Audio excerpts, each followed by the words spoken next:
अस्सलाम वालेकुम my dear students, मुझे उम्मीद है कि आप सब खैरियत से होंगे। आज की इस वीडियो में हम पढ़ेंगे पेयर्स ऑफ वर्ड, जिनके लफ्ज़ों के जोड़ों को। ऐसे लफ्ज़ पढ़ेंगे जिनकी साउंड सेम होगी लेकिन इनके मीनिंग और स्पेलिंग मुख्तलिफ होंगी। हम इस वीडियो के इस पोर्शन को ए का नाम देते हैं। तो पहला वर्ड हमारा है ऑब्जेक्ट। ऑब्जेक्ट इसका मीनिंग है काबिल नफ़रत। ऑब्जेक्ट इसकी साउंड सेम है। ऑब्जेक्ट इसका मतलब है मकसद। कैपेबल कैपेबल इसका मतलब है सलाहियत।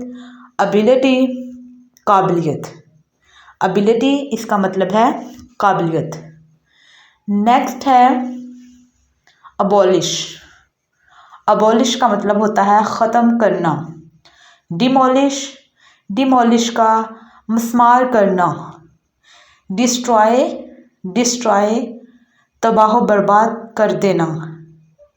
अबाउट अबाउट तकरीबन तकरीबन। आलमोस्ट आलमोस्ट लगभग या करीब करीब।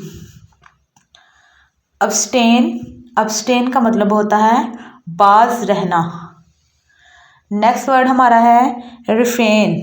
रिफेन इज्तनाब करना। रिफेन मतलब इज्तनाब करना।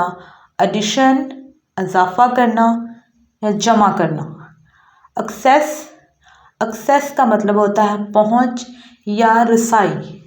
एक्सेस एक्सेस का मतलब होता है ज़रूरत या हद से ज़्यादा। एक्सीड एक्सीड का मतलब होता है मान लेना। मान लेना। कंसीड कंसीड का मतलब होता है तस्लीम करना यानी एक्सेप्ट करना। Thank you for watching.